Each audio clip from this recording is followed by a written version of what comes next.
j'avais repris le travail. Dès que j'ai repris le travail, le soir même, je suis arrivée à la maison, je sentais des douleurs. Et le lendemain matin, mon mari m'a dit, ne va pas au travail, fais un mot, donc envoie à tes patrons. C'est ce que j'ai fait. Et elle, la sœur du patron m'a appelé. Je lui ai expliqué que voici mon état. Elle a dit, ok, il n'y a pas de problème, reste à la maison. Moi-même, je suis femme comme toi. Donc, reste à la maison, prends le temps. Quand tu te reposes, le jour que tu te sens bien, tu vas venir travailler. Dieu, qu'il n'y a pas de problème. Elle me parlait, j'avais mal. Donc, je lui ai dit, ok, j'ai compris. Mon mari va passer vous voir pour vous expliquer mieux ce qui se passe. Elle a dit, ok, il n'y a pas de problème. Et mon mari est parti. Et quand il est parti là-bas, c'est dans la soirée, il est parti leur expliquer que oui, comme elle est enceinte, eux-mêmes ils ont dit oui, elle nous a appelé le matin, mais si elle va bien, 2 mois, 3 mois, elle revient, elle a toujours sa place ici. C'est ce qu'ils ont dit à mon mari.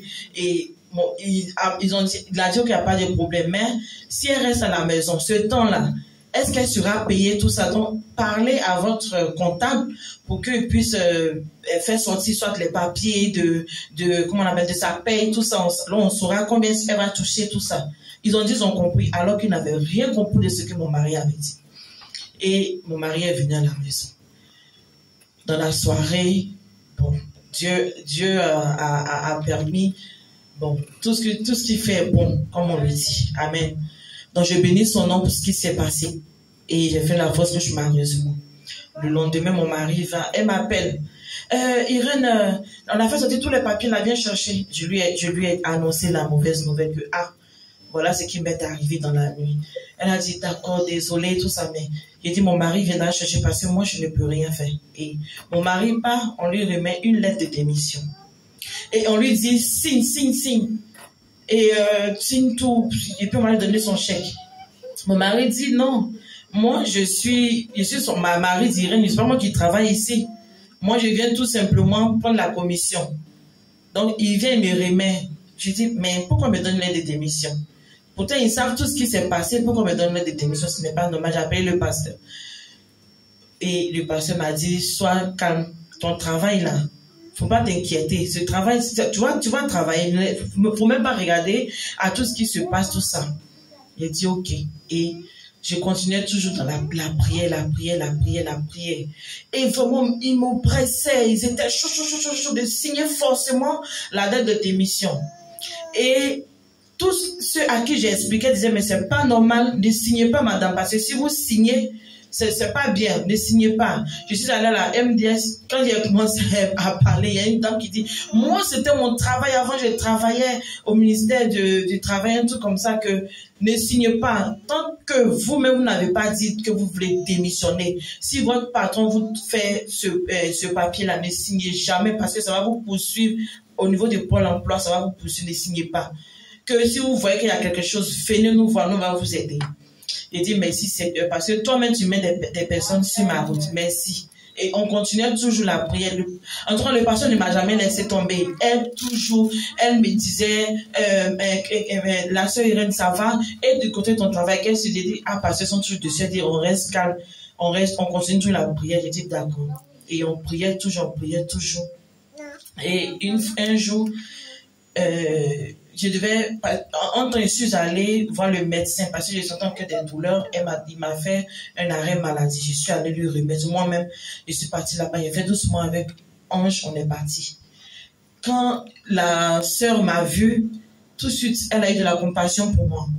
Et elle m'a dit, moi je préfère que elle m'a demandé, tu reprends quand? J'ai dit, normalement, je reprends la semaine prochaine. Elle a dit, bon, moi je préfère que tu te reposes parce que ce qui t'est arrivé là, tu ne peux pas travailler. Ici, le travail est dur. Moi, je préfère que tu prennes ton temps, repose-toi.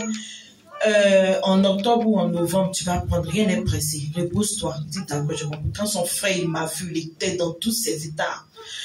C'est-à-dire que c'est lui que le diable utilisait vraiment pour m'attaquer. Il était dans tous ses états, il rougissait, il était arrêté, là, il tremblait. Quand sa soeur me parlait, il tremblait, puis il me regardait, il écarquillait ses yeux, il était énervé. On dirait quelqu'un qui va me prendre pour me dévorer. Et là, je l'écoutais, il dit, oui, madame.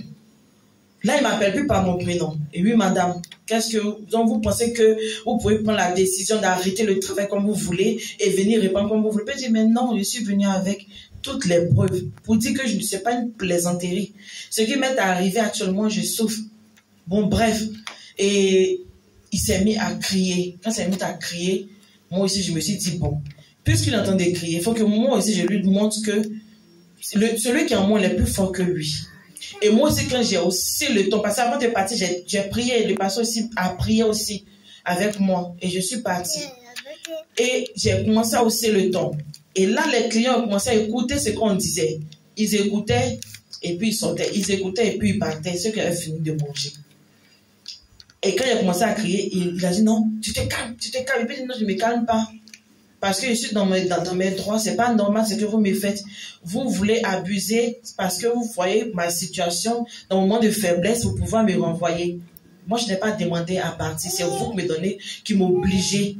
Alors, vous devez faire ce que vous devez faire. Parce que moi, je ne peux pas. Donc, de là, je suis quitté là-bas. J'ai appelé mon mari. Mon mari dit, quitte là-bas, sors de là-bas. Et je suis partie, je suis venue à la maison. Dans la soirée, mon mari est reparti là-bas. Ils insistent à ce que je signe forcément le papier. Mon mari dit, ok, je vais aller lui parler. Elle va signer, histoire de calmer leur cœur. Et il est venu. Quand il est venu, j'ai dit, pour chérie, il faut que... On va appeler l'avocat aussi pour prendre son avis aussi. Et l'avocat, mon mari a dit non. Au lieu de l'appeler, rentre-toi là-bas. Donc quand je suis partie, l'avocat a dit, tout de suite, il voulait dire, bon, on va l'attaquer pour histoire de l'effrayer un peu.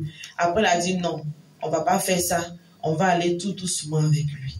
C'est-à-dire, on va essayer de calmer son cœur parce qu'actuellement, on a peut-être besoin de lui dans le futur par rapport au papier, tout ça. Donc, on va laisser comme ça. Tu dis, ok, merci Seigneur. Parce que je n'ai pas dit ça au pasteur. J'ai dit, moi-même, cette fois-ci, il faut que je puisse prier moi-même. Il faut que moi-même, je me prenne en charge. Parce que ce qui est en train de se passer n'est pas normal. Et je suis partie. Voilà ce que l'avocat a dit. Dit, merci Seigneur, je confie tout ça dans les creux de tes mains. Et je suis venue. Et après, à la prière, quand on a prié pour l'esprit de non-accomplissement, j'ai continué toujours. J'ai fait un moment de jeûne. Un moment, j'ai continué le jeûne. Et j'ai expliqué au pasteur. Le pasteur dit, reste calme, pas de problème. On va essayer de faire comme ça avec lui. Et je suis partie avec mon mari. C'était jeudi, on l'a rencontré. Quand il nous a vus, il était encore furieux. Pendant que sa soeur était là tout douce, quand il nous a vus déjà, il était énervé, il était là comme ça. Énervé là. Tout ça. Il était prêt à nous piquer là. Mon mari s'est calmé. En tout cas, Dieu a donné sa sagesse vraiment à mon mari. Franchement. Quand mon mari a commencé à lui parler, il dit non, que je ne veux pas, c'est ma soeur qui est d'accord, moi je ne suis pas d'accord. Mon mari a commencé à lui parler. Et après, il s'est abaissé. Il s'est abaissé, il a commencé à changer de visage jusqu'à ce qu'on s'entende. Il a dit, ok, il n'y a pas de problème, j'ai compris, elle peut venir travailler, mais c'est quand tu peux venir, tu peux recommencer le travail. Je lui ai dit, là, je suis en arrêt maladie.